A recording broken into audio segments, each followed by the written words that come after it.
introduction, Bob. Thanks so much. And after that big send-up, I'm really just very concerned about my hair. Because it's kind of up and it doesn't look so good. I just came back from, I'm actually still on vacation, but I'm doing this for Bob because I adore him. My mother is the reason why I'm concerned. I'm telling you, there's a reason I'm telling you this. My mother is the reason I'm concerned about my hair because she was an immigrant from Japan who had a very thick accent, a delightful accent that a lot of people didn't understand, so I wanted her to feel comfortable, so I often spoke to her in her own accent so she wouldn't feel alone in it. So she would say stuff to me like, Anna, your hair look a little bit ugly. Always up, not cute. How come you know? Also, too much eyeliner. You look a little bit like a raccoon. I love you.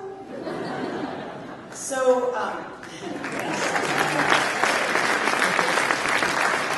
that's for my mom, and I could go on about that. But the reason why I introduce you to my mother is because it is my mother's experience as a refugee in some ways in her own country. She was a rice farmer's daughter who, as I was growing up, told me stories because she was Japanese and it was the war and she was just a kid. And so when there were bombing raids and explosions and entire parts of villages bombed to smithereens, at one point she described getting out of the bomb shelter and seeing nothing around her and trying to find her way to the train so she could get back to her family. So it was in these stories I've now concluded in my old age that that sort of shaped some of my sense and also some of my sense of compassion and also my sense that every human being, no matter who you are, no matter what language you speak, no matter what you have endured, that no one of us is more important than the other.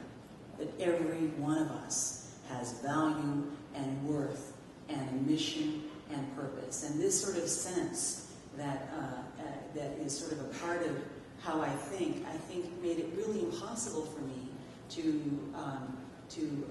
stay behind the desk. And so that's really, I think, ultimately the deep down reason why I've continued to push for stories that nobody really, I found out really, on the surface of it, seemed that interested in. You know, broadcast journalism and major newspapers, you know, are supposed to appeal to large numbers of people. And some of these stories, the first time I talked about Darfur, I've gone to Sudan now 5 times. And Sudan or Chad, if I couldn't get into Sudan, I was on the edge of it in Chad. And you know, the first time, nobody even knew. If you said to someone, "What is Darfur?" people didn't know what Darfur was. And Nick Kristof, a good friend of mine in the New York Times, was writing about it. But then only sort of those people who read the New York Times, you know, had an opportunity to learn about it. And there were stories here, hither and yon, but not in a consistent way. And I remember going to my bosses and trying to say, we need to do a story about what's happening in Darfur, even though we can't get into Darfur, and which is an area of Sudan where there were accusations of, I believe, not just crimes against humanity, but also genocide occurring, and that it was happening on our watch, so to speak, and not much was being really done about it. So it took a lot for NBC News to be willing to spend the jack, you know, to send the crew over there. It was a big negotiation, really tough struggle to convince them that this was a story that we had to do. I also, early on in the war in Kosovo, it became a pattern for me because earlier, after Bosnia, I was very upset with the nature of broadcast coverage of Bosnia, the war crimes, the genocide in Bosnia. And I felt that we underplayed it. We talked about it, but we didn't really give it the place that it deserved as a mark, a moment in human history of humankind. So I remember going into Jeff Zucker, who happened at that time to be the executive producer of the Today Show, and boy, this took some. This would take balls, except I'm a woman, so it took, you know. And I went in, and I wasn't that big a deal at the Today Show at that point. I mean, I was a brand new person on the air, and but I said to him, I said, you know, I think we, as a network and all the networks, really failed to cover Bosnia as it should. And I think now that Kosovo is starting, we have an obligation. He kind of looked at me and I said, and I realized I wasn't making any hay, so I said, you're a Jew, and this is never again. And we cannot stand by. We have got to cover this story in the way that it deserves. And my friend, the Jewish man, sat back and was looking at me going, okay, thank you very much. I walked out thinking I'd lost my job. And I was, you know, and then about a good 8 hours later, I got a call on my cell phone. And he said, you know, you're right. We're going to do it. In fact, you're going to do it. And he sent me a call. And we became of the networks. I mean, it really is the network, I mean, that was willing to change. We did about 10 days there, and then the week after that, I know every network had started to come in terms of sending not just a correspondent who gets on the air sometimes, but sent, you know, the big ball of wax. You know, Charlie Gibson went for ABC. I mean, just it became a big deal, and you know, I had two kids. I have two kids, but they were very young at that time, and they were very upset because it was Easter and I left, and I didn't do the Easter eggs, and it was really a bummer. And so I got them on the phone as I was leaving, and I'd been 10 days, you know, and we were hearing that there was going to be an effort, a joint effort by all these different countries, including the United States and England, to now do something about Milosevic. And we heard rumblings of this before it happened, and I get my kids on the cell phone, and my daughter and my son, they're on the phone, like, Mom, we saw on TV, it was really bad what those bad guys did to those people. I mean, that's not right, Mom? I said, no, it's not right, kids, it's not right. They said, well, did you get them their homes back? I said, no, I don't think we got them their homes back. But I think maybe we got them some food, and maybe we made the world care about them. And they said, Mom, that's good, that's really good. And it was after that that this joint coalition came in and bombed bridges leading to Belgrade. And they said to Milosevic, if you don't stop, we will continue all the way to Belgrade. And he blinked.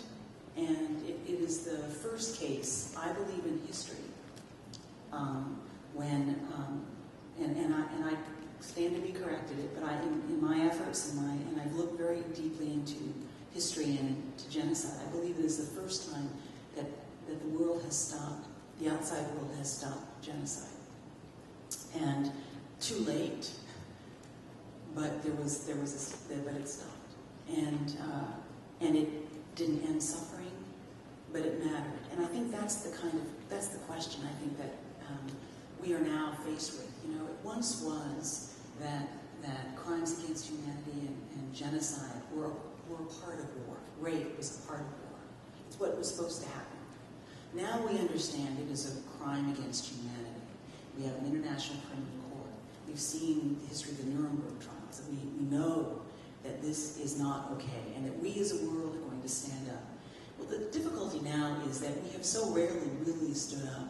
The good news is that we have stood up to care, and we call in Luis Ocampo, who's a fantastic, outraged guy who stands up and tries to do stuff, and he's, you know, indicted President Omar al-Bashir, the President of Sudan, for genocide and for crimes against humanity.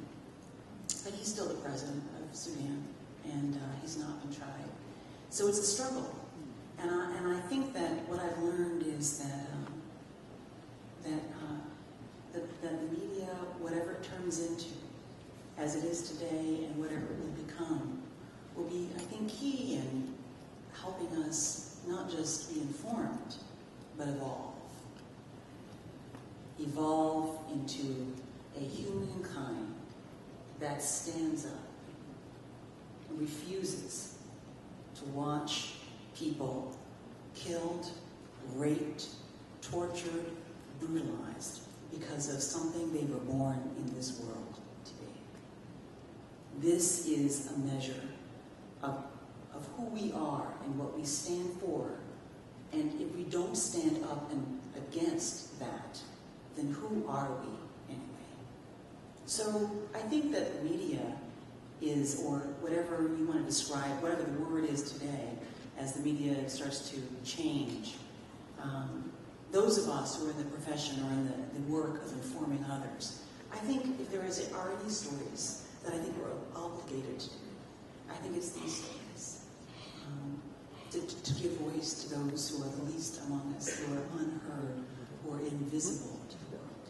And I have been told by people in the State Department that they want to know when I go and do things because they have an opportunity to convince their government. It creates a kind of energy in the leadership to make changes if they know they have the public on their side, if they have the political will of the American people.